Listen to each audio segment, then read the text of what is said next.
Gravando, senhor presidente. Obrigado, Jailson. Bom dia a todos. Hoje, dia 26 de abril de 2024, estamos dando início à sessão de julgamento da 7ª Câmara Julgadora do Tribunal de Impostos e Taxas. Agradeço a presença de todos.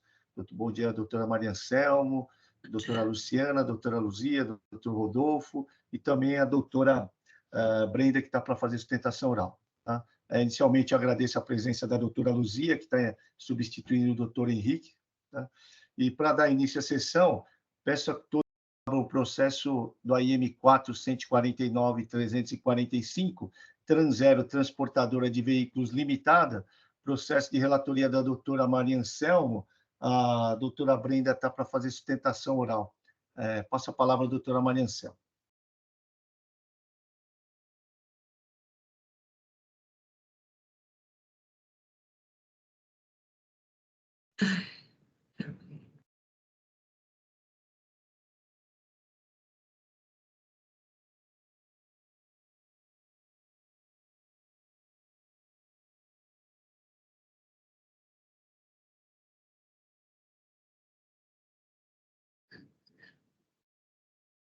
Presidente, está me ouvindo? Perfeito. Não, né? Perfeito. Está me ouvindo? Ok. Então. Eu vou ler o relatório, então. Né? Então, mais uma vez, bom dia a todos e a todas, né? E a todos que nos assistem, aos patronos. É uma única infração, é crédito de ICMS no indevidamente, né, no exercício de 2019, nos valores e nas datas constantes dos demonstrativos, mediante lançamento no livro de apuração de ICMS, no campo outros créditos, a título de crédito outorgado em hipótese não prevista na legislação. A autuada defendeu-se uma vez notificada, apresentou defesa tempestiva, as folhas 40 a 58, alegando, em síntese, a nulidade do lançamento por ausência de fundamentação do AIM. No mérito, alega que, de acordo com a atividade que realiza, a legislação dispõe que o crédito relativo às operações e prestações anteriores será deduzido do imposto devido à unidade federada de origem, no caso, seria São Paulo, e que a sistemática adotada pelo Convênio ICMS 93 de 2015 tem uma razão de existir, dar cumprimento ao princípio da não cumulatividade do ICMS, nos termos previstos na Constituição 155, parágrafo 2º, e na Lei Candir, conforme artigos 19 e 20. Já com relação à não cumulatividade do ICMS, cumpre observar que o referido Instituto assegura aos contribuintes o direito de manter e compensar o imposto devido com o montante cobrado nas operações anteriores.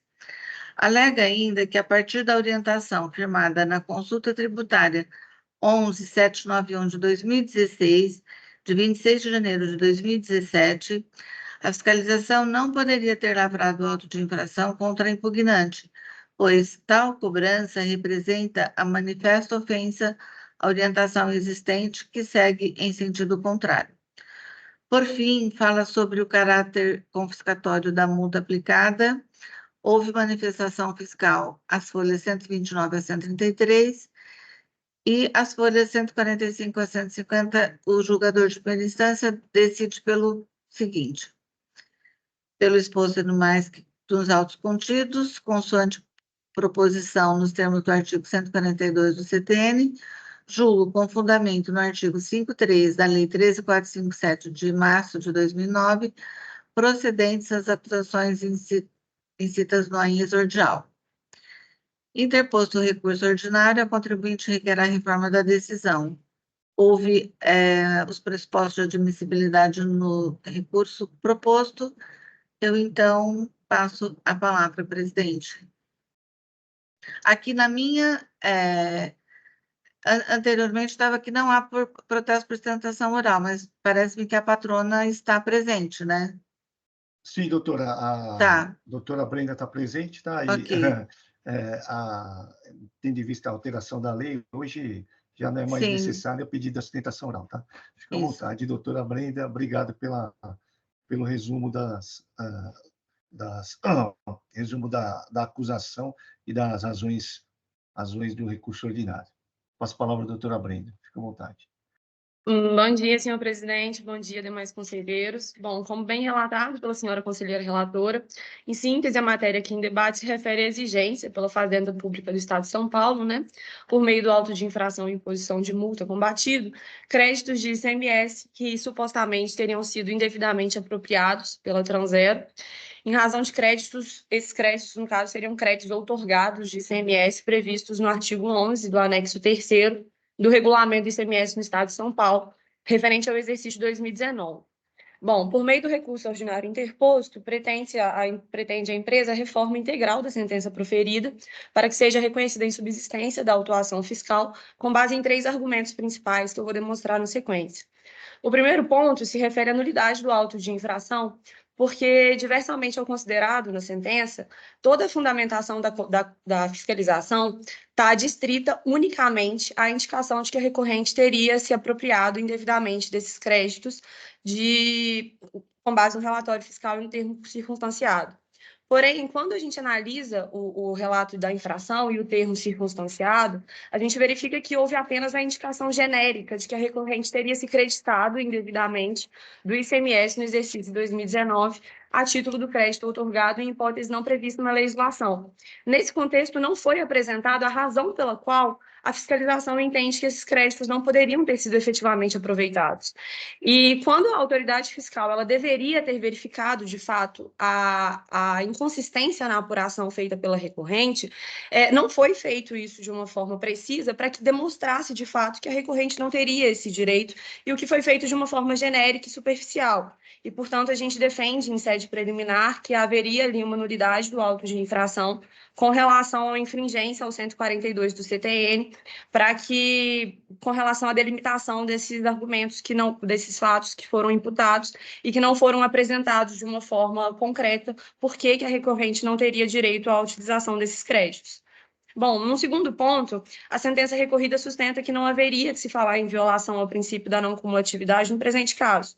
Na visão da fiscalização, os valores relacionados ao imposto calculado sobre o ICMS de FAO, devido integralmente a outros estados, não conferem o direito ao crédito outorgado de ICMS previsto no artigo 11 do anexo 3º do regulamento do ICMS do Estado de São Paulo. No entanto, quando a autoridade fiscal faz essa imputação e veda a apuração desses créditos outorgados de ICMS calculados sobre o DIFAL devido a outros estados, a fiscalização está desconsiderando completamente a cláusula 3ª do convênio ICMS número 93 de 2015, do qual o Estado de São Paulo é signatário. Essa cláusula dispõe expressamente que o crédito relativo às operações e prestações anteriores deve ser deduzido do imposto devido à unidade federada de origem, que no presente caso é o Estado de São Paulo. A sistemática adotada pelo convênio ICMS número 93 de 2015 tem uma razão de existir, que é justamente o cumprimento do princípio da não cumulatividade do ICMS nos termos previstos na Constituição e na Lei Candir. Inclusive, como apresentado inicialmente pelo relatório da conselheira relatora, esse entendimento já foi adotado pela solução de consulta, por uma consulta formal feita à Secretaria da Fazenda do Estado de São Paulo, que na consulta tributária especificamente 11791, de 26 de janeiro de 2017, reconheceu a uma transportadora, que é importante frisar, é do mesmo grupo econômico da recorrente, o direito ao crédito outorgado sobre o DIFAL devido às outras unidades federadas destinatárias. Naquela oportunidade, reconheceu-se expressamente e justamente o considerado no disposto no convênio ICMS número 93 de 2015, que o crédito calculado sobre o DIFAL, devido ao estado de destino, deve ser abatido do valor do ICMS devido no estado de origem. Na conclusão daquela consulta tributária, concluiu-se que a empresa, pertencente ao grupo econômico da recorrente, na condição de prestadora de serviço de transporte, estabelecida no estado de São Paulo, poderia aproveitar o crédito outorgado normalmente na sua escrita fiscal. Vê-se, portanto, que, em atenção à referida consulta, o entendimento adotado pela fiscalização ao lavrar esse auto de infração viola a própria orientação firmada e consolidada no âmbito do Poder Executivo paulista, uma vez que a Fazenda Pública Estadual, para outro contribuinte, que é do mesmo grupo econômico da recorrente, autorizou a apropriação do crédito outorgado sobre o DIFAL. Perdão? Desculpe. Não, sem problema. Ele autorizou a apropriação do crédito otorgado sobre o DIFAL devido ao estado de destino. Então, senhores, o que a gente está diante aqui é de uma situação, pelo menos ao nosso ver, absurda, de que a Fazenda Estadual considera a possibilidade de creditamento para um contribuinte, mas desconsidera para um outro do mesmo grupo econômico. Se as soluções de consulta, né, se as consultas formais, elas servem para a garantia da segurança jurídica e a isonomia, como pode ser sustentado o entendimento adotado pela sentença recorrida nesse caso, de que a empresa, só porque não foi ela, o nome dela, que se vinculou àquela consulta, não poderia se valer dessa orientação firmada pelo Poder Executivo do Estado de São Paulo? A existência de um ato formal de posicionamento nesse ponto, a respeito da interpretação da legislação tributária do Estado, deveria representar a segurança jurídica suficiente para que o contribuinte saiba qual é o entendimento do fisco sobre a matéria. Mas não é o que a gente está verificando nesse caso. Porque afirmar que o contribuinte deveria, em tese, formular uma consulta específica vinculada ao seu nome e ao seu CNPJ para obter o mesmo entendimento já veiculado a um outro contribuinte do seu mesmo grupo econômico, sob pena de atribuir-lhe uma consequência oposta, representa privilegiar um formalismo burocrático ao invés dos princípios da eficiência, moralidade e segurança jurídica. O cenário que nós estamos diante aqui é que o Estado de São Paulo está desconsiderando o direito ao crédito é uma regra e direito dos contribuintes, de modo que qualquer situação em sentido oposto viola, sim, a não cumulatividade e também o próprio entendimento já exarado pelo Estado sobre a matéria. E aí a gente tem aqui também que quando a gente atribui esse tratamento diverso a contribuintes que se encontram em situações de equivalência, do ponto de vista jurídico, a gente está atribuindo um tratamento anti-isonômico, né, que fere o princípio constitucional da isonomia nos termos do artigo 150, inciso 2º e 152 da Constituição. Por isso, no presente caso, a gente entende que há também a imputação de um fator discriminatório, né, a recorrente, porque a gente tem uma hipótese que há uma consulta formal do Estado de São Paulo a uma outra empresa do seu mesmo grupo econômico que entendeu de uma forma completamente diversa que a gente está aqui discutindo. Bom, e aí, por fim, eu só queria trazer com relação ao caráter confiscatório da multa. Nesse caso, foi aplicada uma penalidade no importe de 119% sobre o valor do imposto supostamente devido, e nós entendemos que a multa cobrada no patamar superior a 100%, ela tem um caráter confiscatório, e por isso a gente requer, ao final, que seja reduzido o patamar dessa multa, ao menos, né, para que ele reflita no máximo em 100% sobre o valor do principal. Bom, então, diante de todas essas razões, o que a recorrente requer é que seja dado integral provimento ao recurso ordinário, tanto em sede preliminar ou superada a preliminar no mérito, especialmente diante da existência dessa consulta formal firmada junto ao Estado de São Paulo, que nós entendemos que é o ponto crucial aqui desse debate, para que seja reformada a sentença recorrida e seja dado provimento integral ao recurso. Eu agradeço a atenção de todos. Um bom dia. Obrigado, doutora Brenda, pela sustentação oral, muito objetiva, clara, no sentido das razões do recurso também. Eu já tinha lido o recurso e foi bem objetivo a sustentação oral. Passo a palavra à doutora Maria Anselmo. Fica à vontade, doutora. Obrigada, presidente. Parabéns, doutora Brenda, pela sustentação oral, de fato, muito objetiva mesmo. Também eu peço desculpas pela interrupção, porque gentilmente a moça veio me servir um cafezinho e eu fui dizer muito obrigada. Esqueci que meu microfone estava aberto. Sem problemas, Então, conselheira. eu peço desculpas, por favor. Então, vou passar a leitura do voto. Trata-se de recurso ordinário interposto pela contribuinte autuada contra a decisão de primeira instância de folha 145 a 150, que julgou procedente o AIM. Conheço do recurso em razão da admissibilidade dos requisitos nele exigidos. Em suas razões recursais, a recorrente reitera a alegação de nulidade do AIM por ausência de fundamentação quanto ao critério de estorno adotado pela fiscalização, afirmando ainda que, ao contrário do entendimento proferido pelo julgador de primeira instância, toda a fundamentação estaria restrita unicamente à indicação de que a recorrente teria se apropriado de crédito do imposto estadual de maneira indevida. Ocorre que, ao contrário do que alega a recorrente, não há que se falar em indicação genérica e superficial, tendo a fiscalização apontado de forma bastante clara a ocorrência da infração imputada à recorrente, conforme pode-se verificar através do termo circunstanciado de folhas 8 e 9. Assim, afasto qualquer alegação de nulidade do lançamento, onde o mesmo contempla todos os requisitos de que trata o artigo 142 do CTN, sendo certo que, constando o termo circunstanciado, o qual, acompanhada dos claros demonstrativos em que se baseou a autoridade lançadora, a partir do que a defesa bem compreendeu as acusações e aportou suas precisas considerações sobre aquelas que reputou equivocadas. Ainda em suas razões recursais, a recorrente reitera a alegação de violação ao princípio da não cumulatividade. Porém, assim como o entendimento proferido pelo julgador de primeira instância, entendo que não há que se falar em violação ao princípio da não cumulatividade, justamente pelo fato de tal princípio aplicado a critérios relativos a operações anteriores. E como no caso da recorrente se trata de créditos presumidos de regras específicas, não pode a recorrente querer aplicar a forma de apuração do imposto devido que melhor lhe convém, sendo inconcebível a defendente optar pelo crédito presumido e querer aplicar as normas relativas ao princípio da não cumulatividade. No mérito, a recorrente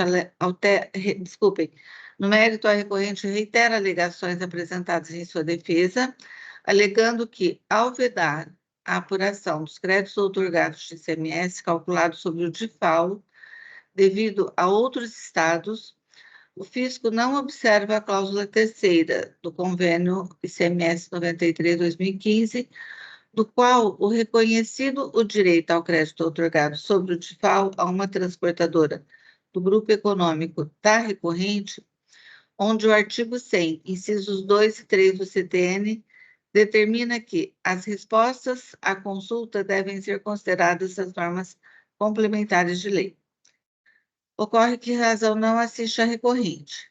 Primeiramente, com relação à consulta tributária referida pela recorrente, cabe ressaltar que, nos termos do artigo 106 da Lei 6.374 de 89, a resposta à consulta aproveita exclusivamente ao contribuinte consulente e, ainda de acordo com o artigo 517, inciso 1, alineado do regulamento do ICMS, não produzirá qualquer efeito a consulta formulada sobre fato praticado por estabelecimento lavrado em auto de infração, conforme abaixo transcrevo. Então, eu menciono o artigo 106 da 6347 de 89 e o artigo 517 da 45.490 de 2000. A contribuinte recorrente afirma que as respostas às consultas tributárias foram elaboradas por empresa do grupo econômico da recorrente. Porém, não localizei nos autos qualquer documento comprobatório com relação a tal alegação. Mesmo que se houvesse, a legislação acima transcrita é clara ao dispor que as respostas a consultas aproveitam exclusivamente a contribuinte consulente, portanto, não vejo como aplicar no presente caso. Volto aqui. Trata-se de prestações a consumidor final, não contribuinte do imposto. Portanto, para que a recorrente pudesse aproveitar os créditos de ICMS, razão de 20% do valor do imposto devido na prestação, ela deveria atender aos requisitos exigidos no Convênio 93/2015, onde, em sua cláusula terceira, prevê procedimento específico para o aproveitamento do crédito presumido, conforme transcrevo abaixo. Então, está aqui a cláusula terceira transcrita, onde diz que o crédito relativo às operações e prestações anteriores deve ser deduzido do débito correspondente ao imposto devido à unidade federada de origem, observado o disposto nos artigos 19 e 20 da Lei Complementar 97/96. A legislação acima é clara ao dispor que o crédito relativo à prestação de serviço de transporte deve ser integralmente suportado pelo estado de origem, neste caso, a recorrente. Portanto, não há dúvidas quanto ao acerto da decisão de primeiro grau. Com relação à ligação da recorrente, que a aplicação da multa deve respeitar os princípios constitucionais, sob pena de caráter confiscatório, lembro que, se inconstitucional ou confiscatória, cabe somente ao fisco aplicar a lei, e não a este tribunal tal análise, na fórmula da Lei 13.457 de 2009. Por fim, a recorrente requer pedido de diligência sob pena de violação, ampla defesa e contraditório. Porém, entendo que a conversão de julgamento em diligência trata-se, na verdade, de prerrogativa do julgador, onde não há na legislação qualquer previsão de obrigatoriedade dessa conversão por requerimento da parte interessada. Ademais, houve a juntada de documentos pela recorrente, juntamente com sua defesa, e ainda houve a possibilidade de juntada de novos documentos quando da interposição deste apelo, oportunidade garantida à recorrente de, além de manifestar acerca de sua pertinência, também exercer sua ampla defesa e contraditório. Assim, ao contrário do alegado pela recorrente, as infrações restaram devidamente comprovadas, mantendo na íntegra a decisão proferida. Diante do exposto e de tudo que dos autos consta, conheço do recurso ordinário interposto por Transero, transportadora de veículos limitada, e nego o provimento. É como voto, presidente. Coloco a apreciação dos meus pares. Obrigado, doutora Maria Anselmo. O processo está em discussão.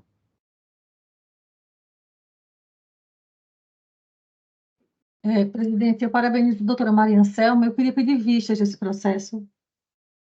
Tá, ok. Só um minutinho.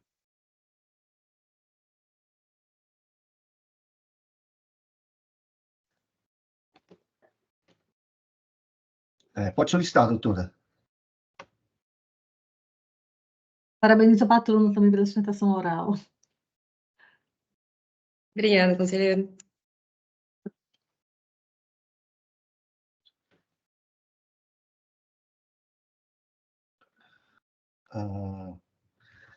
Doutora Brenda, a doutora Luzia, ela pediu vistas, tá?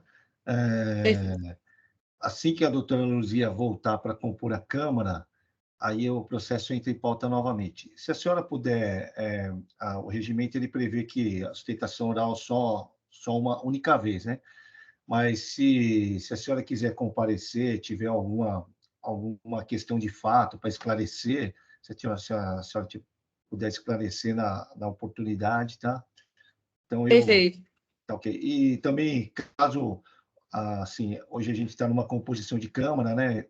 Caso ocorra mudança na composição de Câmara, eu sempre, se eu estiver na presidência, lógico, né? Eu sempre costumo conceder nova sustentação oral sem problema nenhum, tá? Eu não tenho, na presidência aqui, eu nunca tive problema quanto a isso, tá bom? Principalmente para a doutora aqui, que foi tão objetiva, tão rápida na sustentação oral, fica à vontade, tá bom?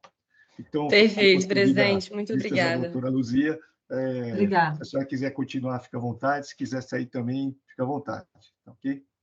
Perfeito. Bom, eu gostaria de agradecer a todos pela oportunidade e um bom dia a todos.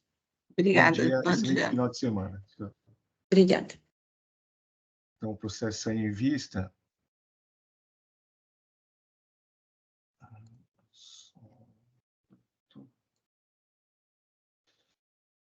Passar o julgamento de Ferreira e Leão, o último da pauta.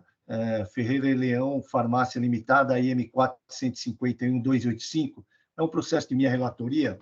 Eu já tinha deixado o voto disponível. São 3 acusações, tá? Vou passar a leitura do voto, que eu opino pela conversão de julgamento e diligência, a partir do item 7. Trata-se de recurso ordinário que manteve integralmente o AIM. O AIM contém 2 acusações de deixar de pagar ICMS-ST e uma acusação de deixar de escriturar notas fiscais no livro registro de entrada. Nos itens 1 e 2, os relatos infracionais informam que a autuada é enquadrada no regime do Simples Nacional e recebeu mercadorias oriundas dos estados que não são signatários de acordo de substituição tributária, Goiás, Espírito Santo e Paraná. Portanto, figura como substituta tributária e não recolheu o imposto. sendo que no item 1, as notas fiscais das operações foram escrituradas e no item 2, as notas fiscais não foram escrituradas. Só um minutinho, deixa eu só alterar aqui. Não foram escrituradas. No item 3, o relato inflacional informa que a autuada deixou de escriturar notas fiscais que alcançam um montante de R$ 623.585,51. Antes de analisar as preliminares do mérito, entendo que o julgamento deve ser convertido em diligência. A recorrente alega que os cálculos que compõem os itens 1 e 2 estão incorretos. O FR, por sua vez, da manifestação fiscal, informa que os cálculos estão de acordo com o definido na portaria CAT 94/2017. Para comprovar sua afirmação, na defesa, especificamente as folhas 1405 a 1406, cita 3 exemplos que, segundo ela, demonstram dos itens 1 e 2. Nos itens 1 e 2, existe ICMS-ST, que deveria ser recolhido pela autuada na entrada da mercadoria no Estado de São Paulo. Frise-se que a legislação determina expressamente que a autuada deveria calcular o imposto e recolher o respectivo valor. No entanto, não fez. Por outro lado, em sede defensiva, apresenta 3 exemplos que, segundo ela, traduzem erro no trabalho fiscal. Nesse contexto, considerando que a legislação impõe ao autuado o dever de calcular o ICMS-ST e que a mesma se insurge contra o trabalho fiscal, converta o julgamento em diligência para que a autuada, no prazo de 30 dias a contar da publicação dessa decisão, elabore planilha nos moldes da planilha elaborada pela FR com indicação do valor correto, bem como acrescente em sua planilha uma coluna que discrimine a fundamentação legal que suporte o cálculo. Atente-se que a apresentação da prova de forma organizada é ônus da parte que a apresenta. Nesse sentido, foi decidido no processo DRT 270 de 2009, de 99, de relatoria do ilustre juiz doutor Antônio Augusto Pereira de Carvalho. Transcrevo parte da decisão e finalizo no meu voto. Antes posto, converto o julgamento em diligência para que a autuada, no prazo de 30 dias, a contar da publicação dessa decisão, elabore planilha nos moldes da planilha elaborada pela FR, com indicação do valor correto, bem como acrescente em sua planilha uma coluna em que discrimine a fundamentação legal que suporte o cálculo, após a OFR e a DRF para manifestação. Só fazer uma breve explicação, tá? A contribuinte, ela é optante do Simples Nacional, adquiriu mercadorias, né, que seriam remédios, de outros estados que não possuem convênio com o Estado de São Paulo. Nesse sentido, ela que deveria fazer os cálculos e fazer e recolher o imposto via GNRE, mas não fez, via GAD, desculpa, mas não fez, e agora ela se insurge contra os cálculos do fiscal. Na verdade, são diversos produtos, e ela só cita 3 produtos. Então, eu estou convertendo o julgamento em diligência para que ela venha e planilhe e também demonstre a fundamentação legal da divergência do cálculo. Alguém tem alguma dúvida? Gostaria de fazer alguma observação? Pois não, doutor Rodolfo. Bom dia a todos, bom dia, doutor Silvio. Doutor Silvio, apenas, provavelmente não vou mudar o pensamento dos senhores, mas apenas uma colocação em relação ao que está previsto, né, no artigo 22, parágrafo 1º, da Lei 13.457 de 2009, né, que diz que cabe ao sujeito, que o sujeito passivo poderá contraditar o demonstrativo elaborado pelo fisco nos termos deste artigo, fazendo de forma objetiva, com indicação precisa do erro ou incorreção encontrados e com apresentação da correspondente comprovação, sob pena de se terem por exatos os dados neles constantes. Então, aqui, salvo melhor juízo, eu entendo que, uma vez que foi oportunizado, né, ao contribuinte apresentar a defesa, né, a defesa inicial e depois as razões ao recurso ordinário, e em nenhuma das ocasiões ele tomou a iniciativa de juntar os demonstrativos ou apontar com precisão os erros nos demonstrativos do fisco, né, trazendo as provas dele, nos termos do que está previsto no próprio artigo, deveria ter sido considerado aos nossos olhos, né, como correto os apontamentos do fisco. A gente está diante de uma conversão em diligência para que o contribuinte produza provas que ele deveria ter juntado no momento da defesa, salvo melhor juízo, né? Então, seria apenas essa observação em relação ao objeto da diligência e talvez aos nossos olhos uma certa inércia do contribuinte na produção de provas que caberia a ele já ter produzido e juntado aos autos. Muito obrigado. Né? O senhor fez a manifestação por escrito, doutor Rodolfo? Doutor Silvio, eu não redigi essa manifestação nesse sentido, porque como eu penso que vai ser baixado em diligência de qualquer forma e vai voltar para mim a manifestação em relação ao que for produzido nos autos como prova, né?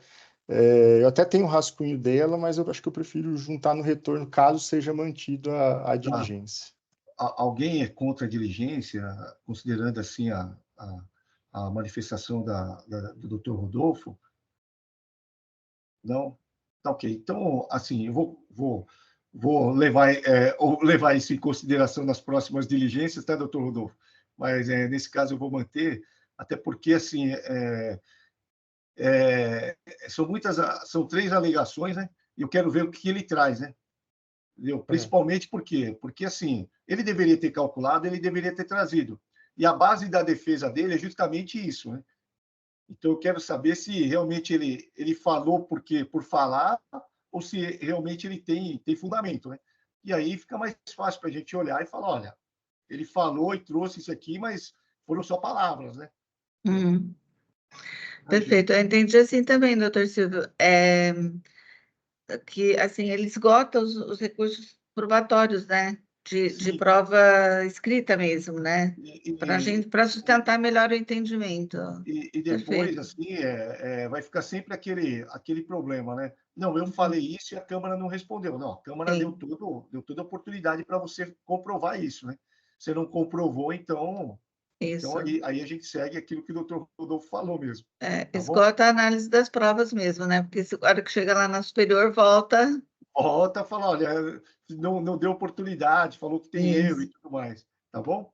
Então, eu vou encerrar os debates e passar. Desculpa, não registrei o voto.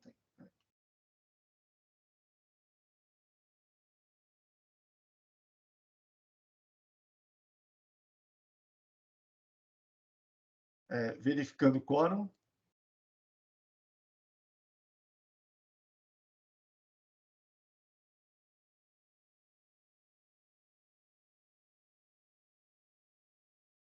Em votação.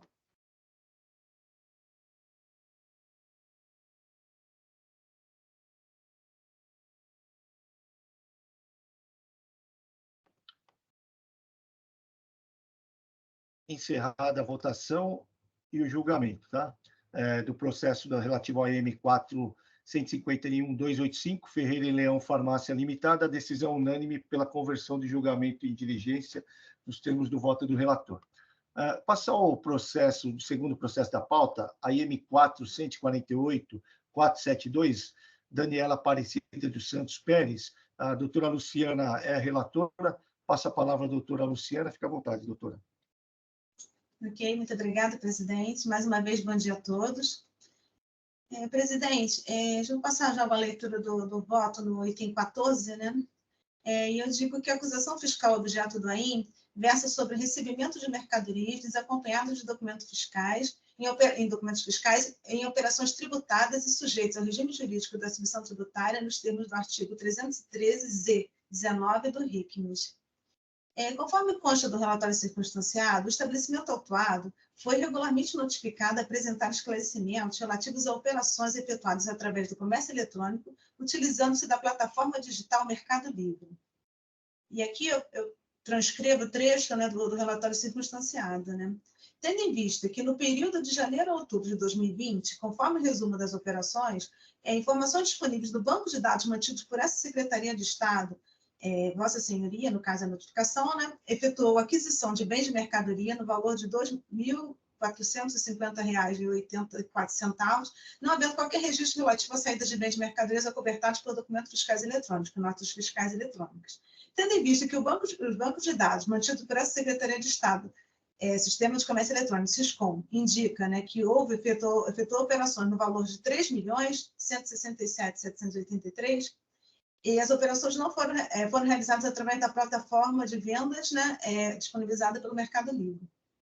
Em resposta, a responsável pelo estabelecimento, senhora Daniela Aparecida dos Santos Pérez, assim declarou, abro aspas, desconhece as negociações de vendas informadas na notificação apresentada, visto que o site Mercado Livre, onde as mesmas foram efetuadas, se trata de um site de leilão, onde os lances em questão não foram realizados.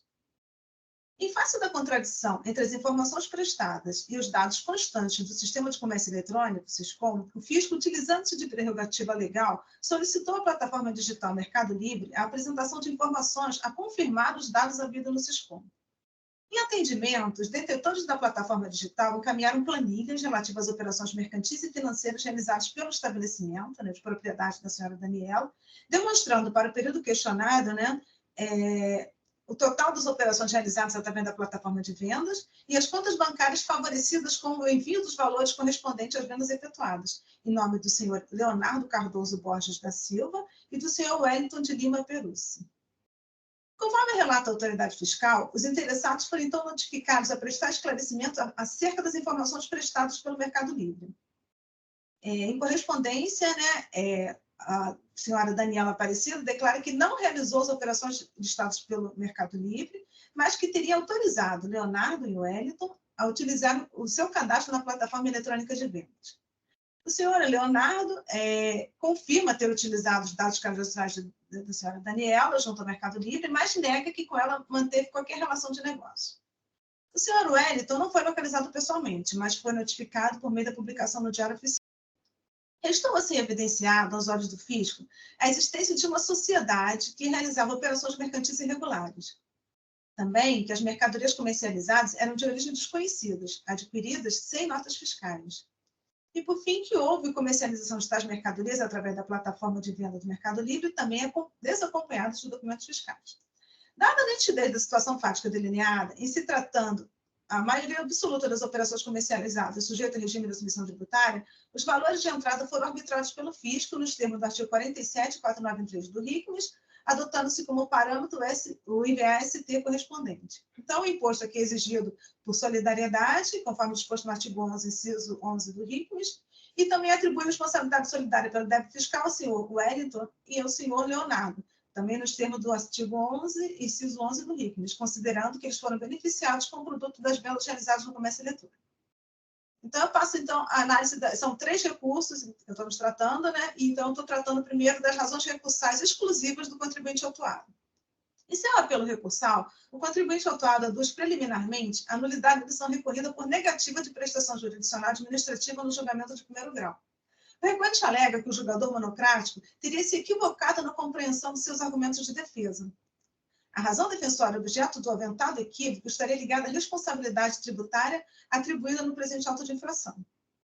Mas eu procedo à leitura do ato decisório proferido pela primeira instância e verifico que a matéria em questão foi analisada, e aqui eu transcrevo o trecho da análise. Como bem se vê, a decisão de piso está fundamentada no entendimento de que a responsabilização da autuada devia se dar na condição de contribuinte, haja visto seu envolvimento nas operações irregulares operadas no AIM, que seu envolvimento não logrou afastá-lo. Assim, o elemento-chave para a discussão é que o julgador indicou de forma clara as razões do seu convencimento. Em que pese a discordância do recorrente com a análise e o resultado do julgado, não houve negativa de prestação jurisdicional administrativa. Diz-se, decisão fundamentada, embora contrária aos interesses da parte, não configura negativa de prestação jurisdicional. Avança, então, ao cerne da resignação recursal, que se encontra centrado no argumento de inadequação da acusação fiscal. O entendimento recursal é que as operações mercantis em questão não teriam sido realizadas pela senhora Daniela Aparecida dos Santos Pérez, de forma que ela não poderia responder pelos fatos geradores correspondentes, ainda mais na condição de contribuinte. Contudo, o que se evidencia é o equívoco recursal quanto à pessoa do infrator indicada na peça acusatória episodial. Veja-se que não se está a reclamar a exigência fiscal da pessoa física titular do estabelecimento, senhora Daniela. Nem figurou ela no polo passivo da obrigação tributária como responsável solidário. É importante e necessário frisar que a exigência fiscal em debate é reclamada do estabelecimento contribuinte, pessoa jurídica, né? Aí o CNPJ, que eu cito aqui, que figura como infrator no AIM, pois nesse estabelecimento teria havido a entrada de mercadorias desacompanhadas de documentos fiscais em violação ao que dispõe o artigo 203 do RICOMES. Descortina-se assim o equívoco recursal ao apreender que a acusação inicial estaria voltada contra a pessoa física do estabelecimento, na condição de contribuinte. A despeito disso, com a devida vênia, entendo que, e sendo a senhora Daniela a responsável pelo estabelecimento, não é crível que desconhecesse a prática da atividade comercial em questão. Não se ouvide que a responsabilidade do comerciante pela atividade do estabelecimento e pela origem da mercadoria comercializada é inerente à prática do comércio. Aliás, vale ressaltar que, nos termos do que dispõe o artigo 123 do CTN, as convenções particulares não podem ser opostas à Fazenda Pública para modificar a definição legal do sujeito passivo das obrigações tributárias correspondentes à responsabilidade pelo pagamento dos tributos. Bem por isso, não socorre ao recorrente o argumento de que, né, que ela teria apenas autorizado, né, o senhor Leonardo e o seu Wellington a utilizarem o seu cadastro, desconhecendo as operações. Relevante para o deslinde da controvérsia é que, de acordo com o parágrafo único do artigo 121 do CTN, o contribuinte é aquele que mantém uma relação direta e pessoal com o fato gerador, sendo considerado sujeito passivo da obrigação tributária. No caso, a autoridade fiscal postou a relação detalhada das operações efetivamente realizadas pelo estabelecimento, né, através do comércio eletrônico, a configurar a relação direta e pessoal com os fatos geradores em questão, sendo, portanto, legítima a figuração no polo passivo da presente agência fiscal como infrator. Passo, então, às razões recursais comuns entre os responsáveis solidários, senhor Wellington e senhor Leonardo. Em suas peças recursais, os responsáveis solidários suscitam a ocorrência de possível quebra de sigilo bancário sem prévio processo administrativo, em afronta a disposições da Lei Complementar 105 de 2001. Argumenta-se que a notificação fiscal apostada à folha 97 e 98 dá notícia que o fisco teve acesso a informações bancárias que, todavia, só poderiam ter sido acessadas após a instalação de processo administrativo devidamente motivado, dando-lhe amplo acesso aos autos a respeito desses informes bancários. Eu digo que sem razão os recorrentes. A uma, porque os prestadores de serviços de intermediação comercial em ambiente virtual e os prestadores de serviços relacionados ao comércio eletrônico prestam informações relativas a operações realizadas pelo estabelecimento dos contribuintes do ICMS na condição de sujeito passivo da obrigação de fazer, nos termos do que dispõe a Lei 13.918 de 2009, o Decreto 55.437 de 2010 e a Portaria CAT 156 de 2010, com as alterações da Portaria CAT 18 de 2011. E daí decorre a legitimidade da obtenção das informações prestadas, de forma a se constituírem em meio legítimo de prova. A duas, porque não há como se falar em quebra de sigilo de dados. Trata-se apenas da transferência de dados sigilosos de um responsável que tem o dever de sigilo, a plataforma Mercado Livre, para outro responsável, a Fazenda Pública, que mantém a obrigação do sigilo das informações. Isso não significa dizer que o direito à privacidade esteja sujeito ao arbítrio da administração tributária, haja vista que sobre a informação de que a Fazenda Pública obtém, pesa igualmente a obrigação de sigilo. Importante é ressaltar que não consta dos autos qualquer informação de que tenha ocorrido divulgação dos dados relativos às movimentações financeiras dos recorrentes, como bem ressaltou a douta representação fiscal. E aqui eu abro aspas, né? Apenas foi informado, né, pelo Mercado Livre os valores líquidos das vendas foram depositados nas contas bancárias dos solidários e do autuário. Em nenhum momento foram obtidas informações sobre movimentação bancária dos interessados, apenas dados sobre operação de circulação de mercadoria sujeita a ICMS. Fecho aspas. A 3, porque as disposições trazidas na Lei Complementar 105 de 2001 destinam-se a proteger o sigilo dos usuários de serviço de quaisquer instituições financeiras. Situação diversa era discutida nesses autos, que tem respaldo legal no âmbito do Estado de São Paulo. Fornecimento de informações por empresa prestadora de serviço de intermediação comercial em ambiente virtual sobre operações mercantis e bancárias realizadas exclusivamente por contribuintes do imposto. No que diz respeito à alegação de que as informações bancárias a que o fisco pretensamente teria acesso e não teriam sido trazidas aos autos, muito bem observou o juízo de piso que, né, aqui abro aspas, com relação às informações da empresa Mercado Livre, as quais, segundo a defesa, não teriam sido juntadas aos autos, cumpre ressaltar que consta do documento de folha 112 e 119, atribuído à referente empresa, demonstrando o atendimento à solicitação fiscal. E o fisco também se reportou a planilhas e demonstrativo, bem como notificações enviadas ao autuado como responsável tributário. E, pelo outro lado, o autuado, em momento algum, apontou qualquer incongruência nos respectivos dados levados a efeito na atuação fiscal. Eu digo que, aliás, e a bem da verdade, conforme consignado no documento apresentado pela empresa Ebazar, Mercado Livre, né, abro aspas, conforme previsto nos termos e condições de uso do Mercado Pago, ao se constatar na plataforma, a se cadastrar na plataforma, o autuado atesta e se responsabiliza pela veracidade das informações fornecidas. Paralelamente a isso, é incabível a alegação de que se estaria diante de demanda por produção de provas referente a fatos negativos. Ainda que evidente, vale notar que a demonstração da inocorrência do descreditamento dos valores correspondentes a vendas em questão em contas bancárias de titularidade dos próprios recorrentes não configuraria prova impossível ou diabólica. Contudo, cientes e possuidores dos elementos probatórios aptos a demonstrar a veracidade de sua versão dos fatos, como, por exemplo, os extratos bancários do período, os recorrentes adotam uma postura de inércia probatória, deixando de carregar informações aptas à elucidação das questões por eles controvertidas. No outro caso, se entendiam existir erro na informação prestada ao fisco pelo Mercado Livre quanto às vendas realizadas no período, haveria eles de contestá-las por meio de documentos, prints ou relatórios que as detalhassem e discriminassem.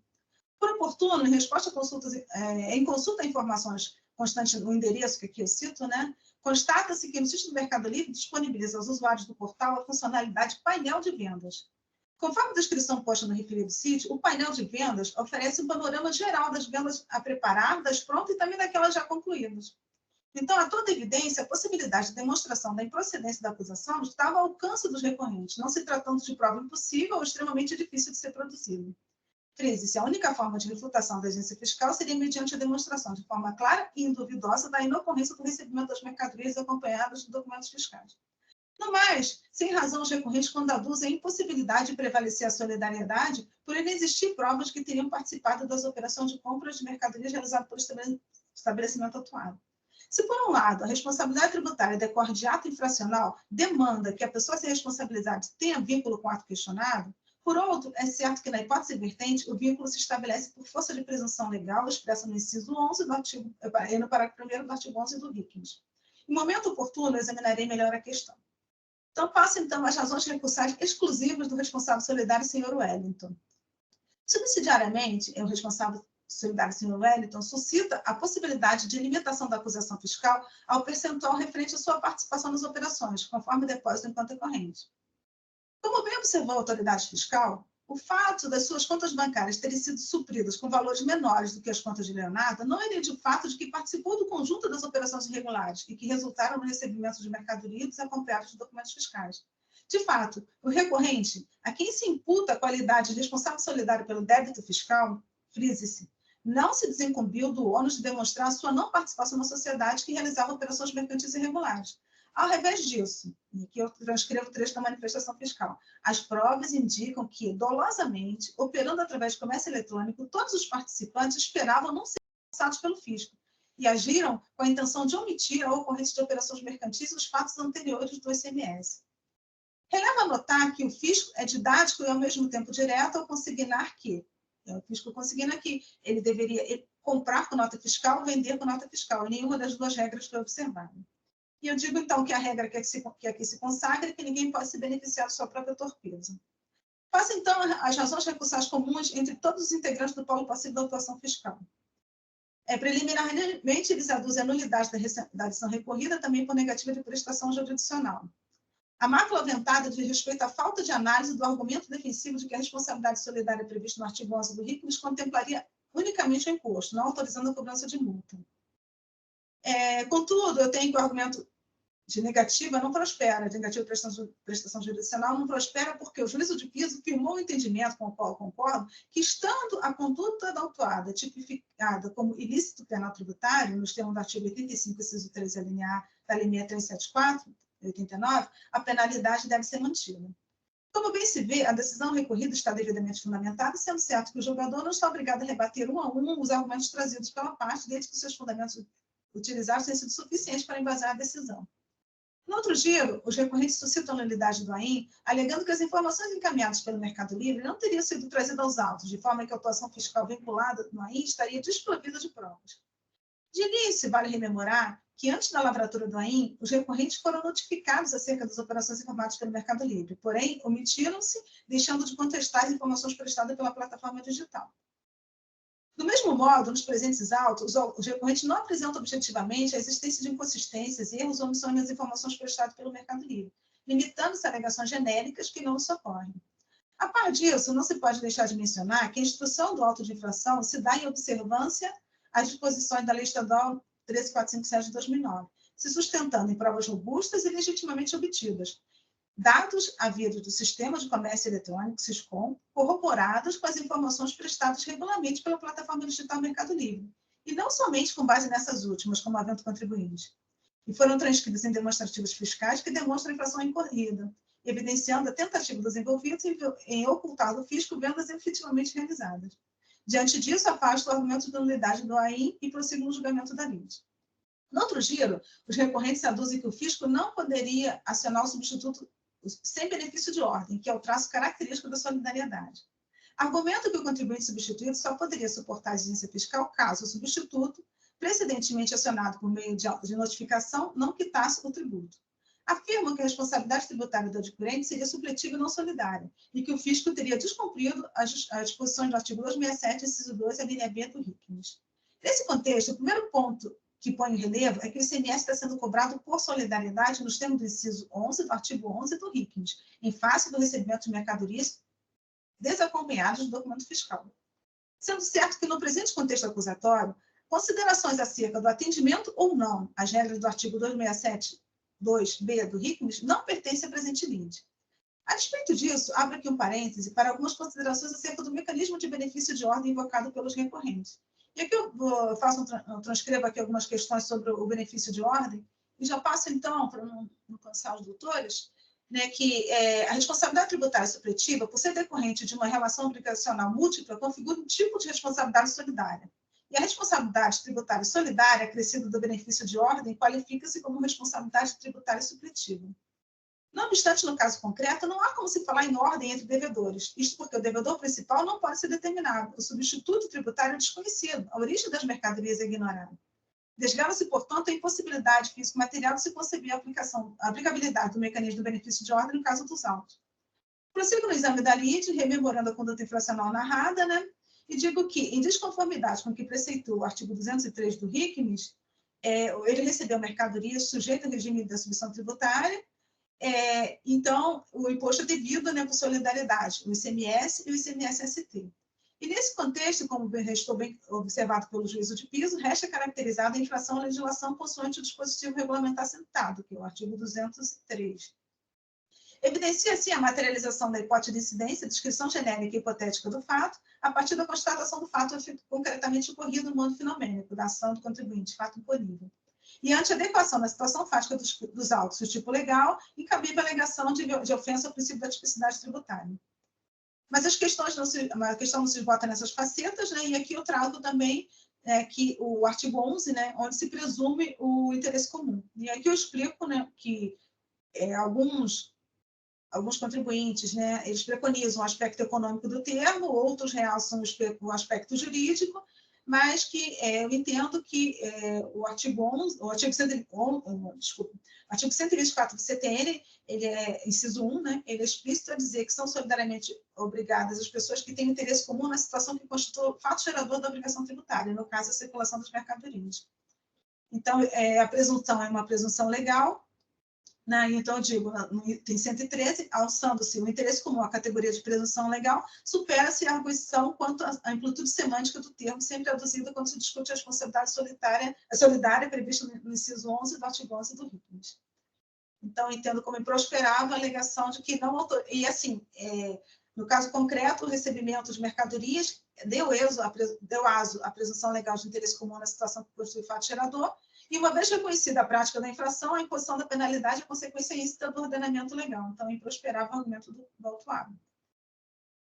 Passo, então, cito também aqui uma jurisprudência da Câmara Superior, um voto do doutor Inácio, né, que entende como legítimo a exigência fiscal do ICMS em infrações de falta de pagamento do imposto na responsabilidade solidária no artigo 11, inciso 11 do RICMES.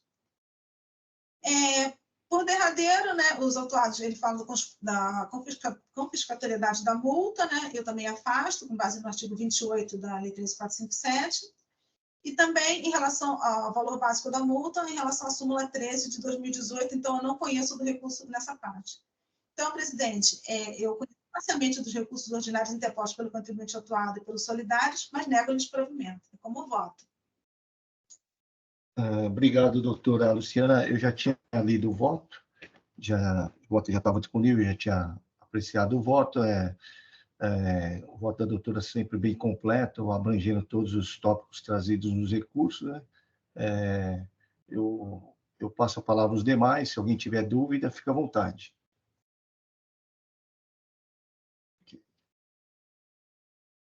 Não havendo dúvidas, eu vou... Estou registrando o voto, só peço só um minutinho. Tá ok.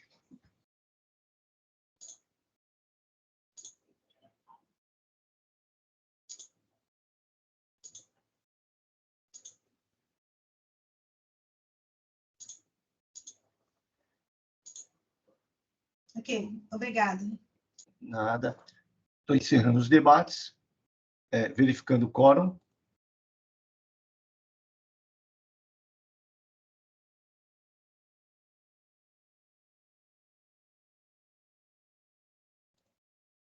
Em votação.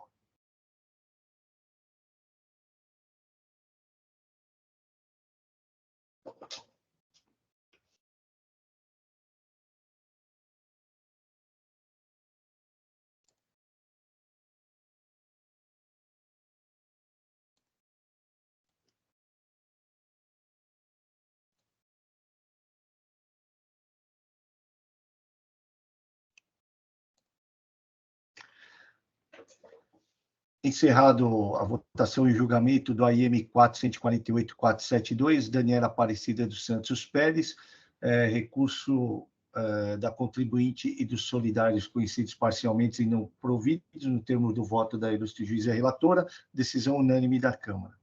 Passando ao último julgamento da pauta, AIM 442.757, Lock Chemicals, Importação e Exportação Limitada. A doutora Maria Anselma é a relatora. Passa a palavra à doutora Maria Anselma, por gentileza.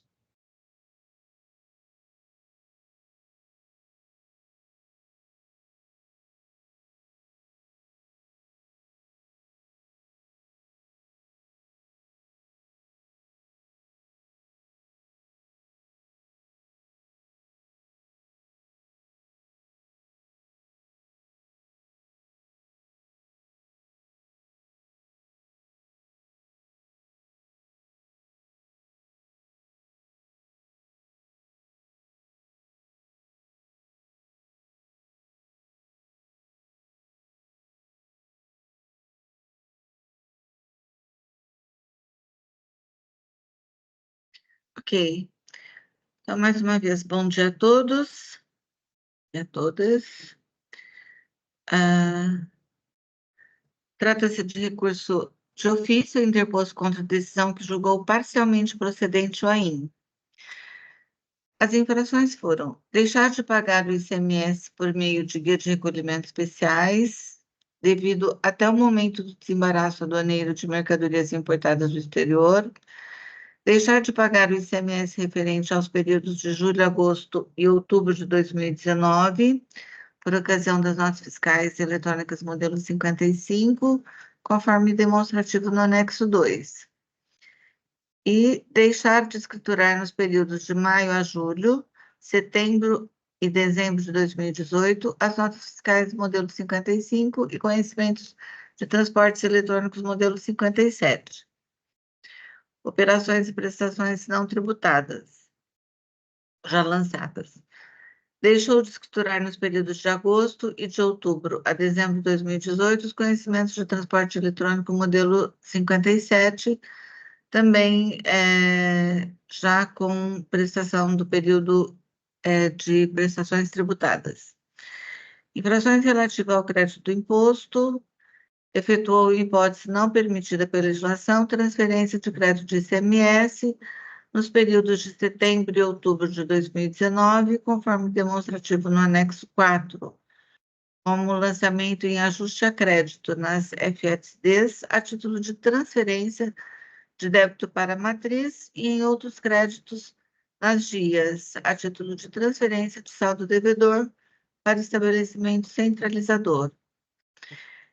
efetuou, em hipótese não permitida pela legislação, transferência de crédito de ICMS nos períodos de abril e de junho a agosto de 2019, conforme demonstrativo do anexo 4, também ajuste de débitos nas FSDs.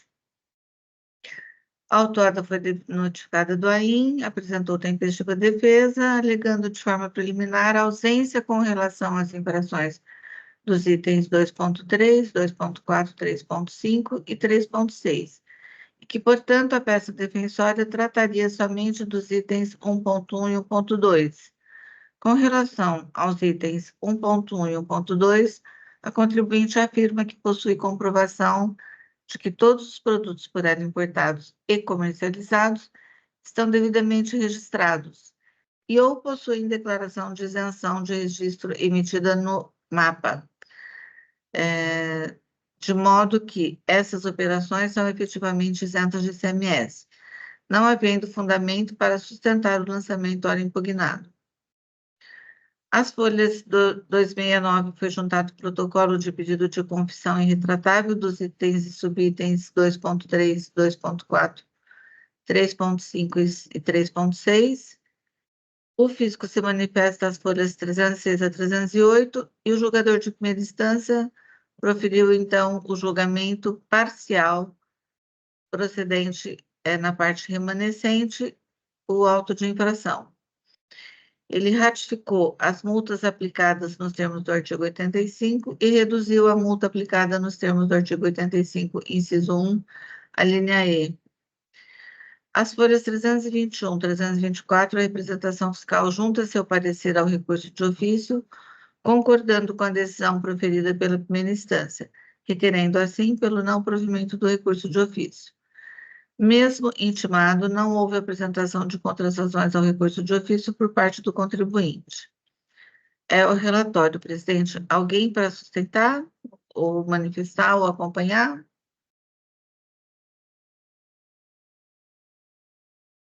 Tá, Não teria. então, eu não teria.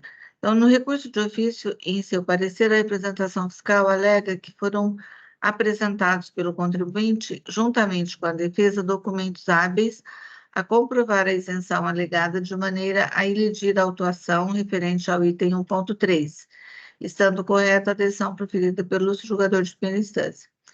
Assim, analisando os autos, de fato, concordo com a representação fiscal, e uma vez que os documentos juntados pela contribuinte autuada, as folhas 295 a 299, foram hábeis a comprovar a isenção alegada. Correta a decisão proferida pelo ilustre julgador de primeira instância ao excluir o item 1.3 do AIM. Ante o exposto, conheço o recurso de ofício interposto e a ele nego o provimento. É o voto, presidente. Okay. Obrigado, doutora Maria Anselmo. O voto é simples, tá? É uma decisão de recurso de ofício, em que a própria representação fiscal ela concorda com as reduções promovidas pela primeira instância. Alguém tem alguma dúvida? Gostaria de se manifestar? Pedir o registro do voto, doutora Maria Anselmo, e eu já encerro os debates. Ok, presidente. Já.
Registrado, presidente. Obrigado. Verificando o quórum.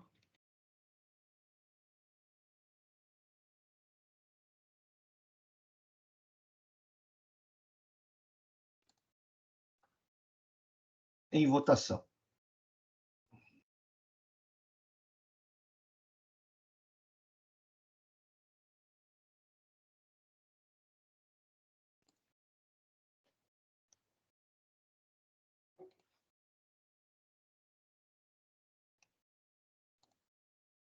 Encerrada a votação e o julgamento do AIM 4.142.757, Nuke Chemicals, importação e exportação limitada, recurso de ofício conhecido e não provido nos termos da voto da ilustre juíza relatora, decisão unânime com julgamento desse processo.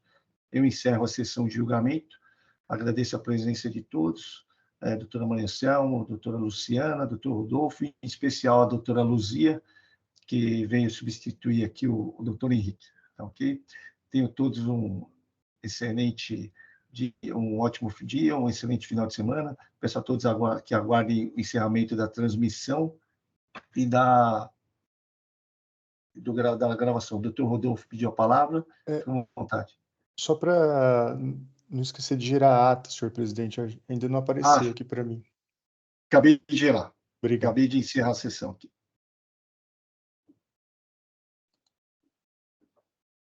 Feito.